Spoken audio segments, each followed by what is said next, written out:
आज से 450 करोड़ साल पहले सौर मंडल में एक नई ग्रह बनी है जिसका नाम इंसान नाम के प्राणी 450 करोड़ साल बाद अर्थ यानी धरती रखने वाले हैं। जब धरती नई बनी थी तब एक वक्त ऐसा था जब कोई चांद नहीं हुआ करता था, पर कुछ वक्त बाद ही एक इत्तेफाक हुआ जिसने सब कुछ बदल दिया। आज से 450 करोड़ साल पहले धरती अकेले ही सूरज का चक्कर लगाती थी, पर एक दिन अंतरिक्ष के इस अनंत फैलाव के कहीं बीच में से एक मंगल ग्रह के साइज का एक ग्रह धरती से टकराया और उसके बाद धरती के कुछ टुकड़े हो गए और वो टुकड़े धरती से अलग हो गए और अंतरिक्ष में चली गई। पर धरती की गुरुत्वाकर्षण बल इतनी थी कि इसने इन टुकड़ों को अपने तरफ टान लिया और उसके बाद कुछ सालों के अंदर ही ये सारे टुकड़े मिलकर एक गोला बन गए। ये एक ऐसी घटना थी जब एक भयानक घटना ने एक ऐसी चीज को जन्म दिया जो कि बड़ा ही सुंदर था, बड़ा ही खूबसूरत था। धरती का भाई मून यानी चंदा मामा का जन्म हुआ। उसके कुछ सालों बाद ही धरती पर जीवन पनपने लगा। इसलिए कुछ साइंटिस्ट के थ्योरीज ये भी कहते हैं कि चांद के बनने के चलते ही धरती पर जीवन शुरू हुआ। अगर ये नहीं बनता तो शायद कभी धरती पर जीवन शुरू ही नहीं होता। पर कैसे चांद के चलते ही जीवन है, ये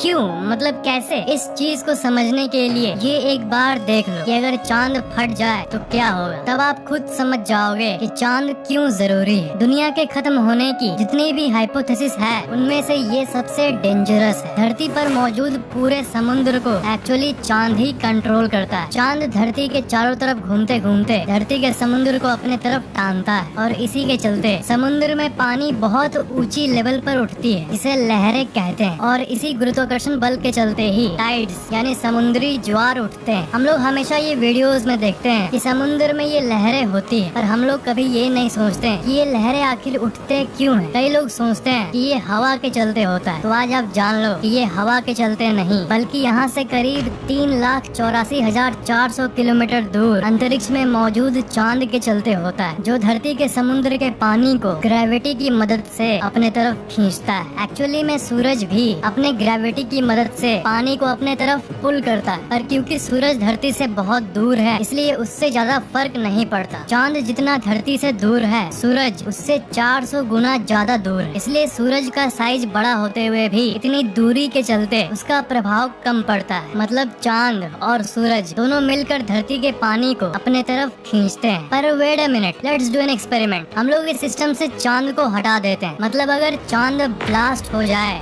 फट जाए, तब क्या होगा? तब समुद्र का सारा कंट्रोल सूरज के पास पहुंच जाएगा और तब जो होगा उसे कहते हैं कयामत। सूरज का गुरुत्वाकर्षण बल धरती के पानी को उतना इफेक्ट नहीं कर पाता, पर ये बात तभी तक सच था।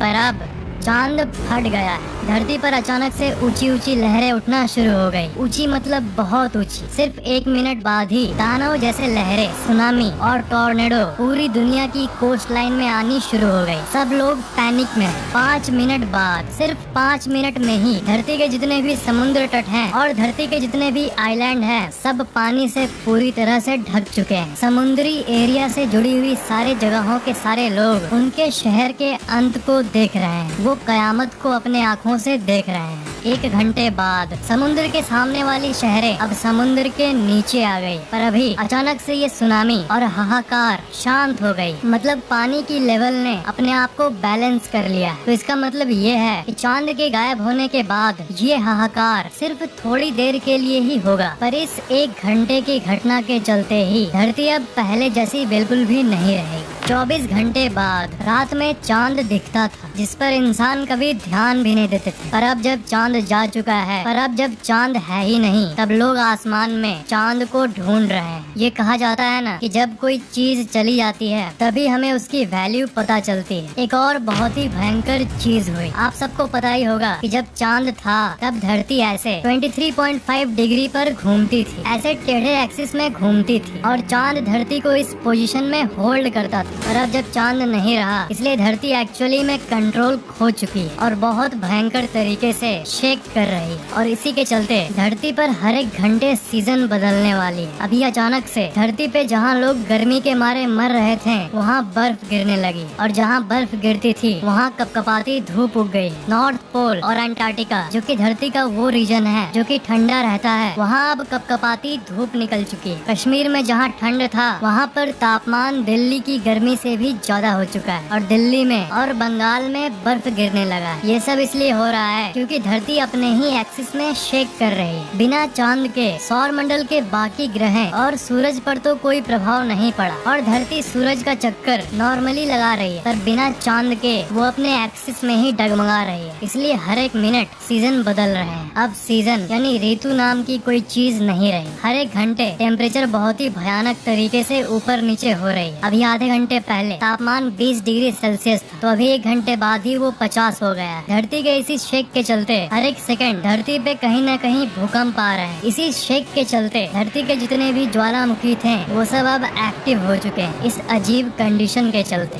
12 घंटे बाद अभी सुबह में टेम्परेचर 40 डिग्री था, पर रात को अचानक से टेम्परेचर 0 डिग्री सेल्सियस पहुंच चुका है। लोगों का फिल्टर का पानी, टैंक का पानी सब बर्फ में बदल चुका है। न्यूज चैनल्स में ये खबर आ गई है कि धरती की 700 करोड़ की आबादी में से लगभग 100 करोड़ लोग जो कि समुद्र के करीब वाले एरिया में रहते थे, उनकी मौत हो चुकी है। मुझे ये बोलते हुए बहुत दुख हो रहा है कि भारत की समुद्र की कोस्ट लाइन भी अब पानी के अंदर आ चुकी है, जिसमें गोवा, मुंबई, कन्याकुमारी सब मौजूद थे। और ये हमारे धरती की इतिहास की सबसे बड़ी घटना है। 5वां दिन बिना चांद के इस अजीब मौसम वाले दुनिया में लोग बड़ी ही तकलीफ में जी रहे हैं। हर एक घंटे में बहुत गर्मी होती है और दूसरे घंटे इतनी ठंड होती है कि पानी बर्फ में बदल जाती है। दुनिया के सारे सुनामी के चलते पानी के अंदर की जीवन पर भी बहुत बुरा प्रभाव पड़ा है और इसलिए समुद्र की मछलियाँ और बाकी जीव जिंदा नहीं रह पा रहे हैं। समुद्र में नए नए प्रकार के हाइब्रिड टाइप के दिखने वाले नए नए मछलियों का जन्म हो रहा है, जो कि इस नई कंडीशन में जीने के लिए बने हैं। किसान अब खेत में अनाज नहीं उगा पा रहे क्योंकि मौसम इस तरह बदल रहा है कि वो अनाज उगने ही नहीं दे रहा। इसलिए पूरे धरती में सिर्फ 5 दिनों में ही खाने की कमी होना शुरू हो गई, क्योंकि लोगों को पता चल गया है कि ऐसी अवस्था में खाना अब सिर्फ साइंस की लेबोरेटरी में उगाया जा सकता है, जहाँ साइंटिस्ट टेक्नोलॉजी के जरिए आर्टिफिशियल मौसम बनाकर एग्रीकल्चर करेंगे। इसलिए खाने की प्राइस लगभग 100 गुना बढ़ चुकी है। लोग इस अजीब मौसम से बचने के लिए अंडरग्राउंड बेसमेंट बनवा रहे हैं। ये तो कुछ भी नहीं हुआ, अब एक ऐसी भयानक चीज हुई है जिससे पूरी दुनिया चौंक गई और ये 6वें दिन में हुआ है। 6 घंटे बाद 6ठा दिन। आपने बिल्कुल सही सुना, 6ठा दिन तो हो गया है, पर 5वें दिन के बाद सिर्फ 6 घंटे बाद ही 6ठा दिन हो गया है। मतलब अब दिन सिर्फ 3 घंटे का हो रहा है और रात और 3 घंटे का। मतलब एक पूरा डे 24 घंटे का नहीं, बल्कि अब सिर्फ 6 घंटे का हो रहा है। क्योंकि जब चांद था तब धरती के रोटेशनल स्पीड यानी घुमाव के स्पीड को चांद अपने गुरुत्वाकर्षण बल की मदद से कंट्रोल करता था, उसे रोकता था, जिसके चलते एक दिन 24 घंटे का होता था। पर अब जब चांद जा चुका है, इसलिए धरती का रोटेशनल स्पीड वापस बढ़ चुका है, जिसके चलते एक दिन बस 6 घंटे का हो चुका है। इन 5 दिनों में ही धरती की रोटेशनल स्पीड वापस बढ़ गई। मतलब अब एक साल में 365 दिन नहीं बल्कि 1000 से ज्यादा दिन होंगे। सामान्य लोगों को समझ नहीं आ रहा कि ये क्या हुआ। 24 घंटे के अंदर अब 4 बार सूरज निकलता और डूबता है। धरती के सारे घड़ी अब कोई मतलब नहीं बना रहे। साइंटिस्ट अब एक नई टाइम सिस्टम बनाने की कोशिश कर रहे हैं। 1 महीने बाद। हाँ, पर ये हमारा हमेशा वाला 1 महीना नहीं है। एक दिन यानी 24 घंटे इंटू 30 दिन, मतलब 720 घंटे वाला महीना नहीं, बल्कि 6 घंटे इंटू 30 मतलब 180 घंटे वाला महीना है। यानी महीना यानी 1 महीना अब सिर्फ 7 दिन होता है। इंसान धीरे धीरे इस अजीब मौसम और अजीब समय वाले इस दुनिया में अब हैबिचुएट हो चुके हैं। इस घटना से इंसान खत्म तो नहीं हुए, क्योंकि लोग जीने का अलग अलग तरीका निकाल लिए हैं, पर पूरी दुनिया अब बदल चुकी है और इंसान उन परफेक्ट दिनों को सोचकर रो रहे हैं जब दिन 24 घंटे का हुआ करता था। कितने अच्छे सिस्टम में खूबसूरत मौसम हुआ करता था, गर्मी, ठंडा, वसंत। पर अब इंसानों के लिए वो खूबसूरत दिन अब इतिहास बन चुका है। अब स्कूल के हिस्ट्री बुक में ये प्रिंट किया जा रहा है कि पहले एक दिन में 24 घंटे हुआ करता था और एक साल में 365 दिन।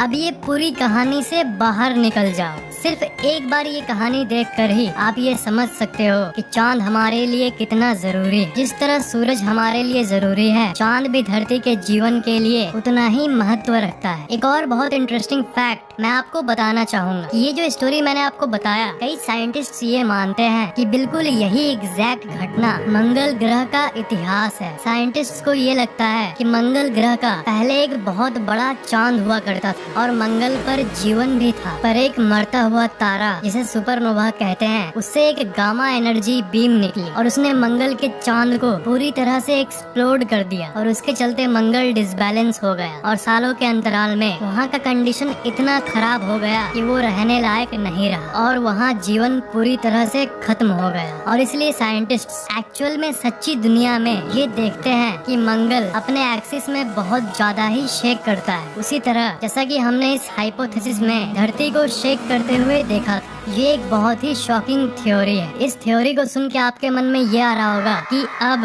क्या कोई नियर बाई मरता तारा सच में है और क्या इसकी चांसेस है कि वो हमारे चांद को हिट कर ले। असल में यही एक वजह है जिससे चांद सच में फट सकता है। पर दोस्त, अब मैं बोलूंगा कि आप रिलैक्स करो, क्योंकि वैज्ञानिकों ने जितना एनालाइज किया है उसके हिसाब से ऐसा कोई सामने का तारा है ही नहीं जो ऐसा कर पाए। हो सकता है कि मंगल के केस में ऐसा कोई तारा हो, पर अभी 21st सेंचुरी में 21वीं सदी में ऐसा कोई तारा नहीं है जहाँ से गामा एनर्जी निकले। सूरज के बाद जो सबसे नजदीकी तारा है उसका नाम है अल्फा सेंटोरी, जो कि धरती से 4.3 प्रकाश वर्ष दूर है और वो परफेक्टली जिंदा और एक्टिव तारा है जिससे कोई खतरा नहीं है और वो फ्यूचर में मरेगा भी तब भी उससे कोई गामा रे बर्स्ट तो नहीं निकलेगा। मतलब ऐसी कोई घटना सच में होना तो ना के बराबर है। पर इस हाइपोथेसिस से आपको चांद का महत्व तो पता चल गया होगा और आशा करता हूँ आप बहुत एंटरटेन भी हुए होंगे। आपको ये वीडियो कैसा लगा?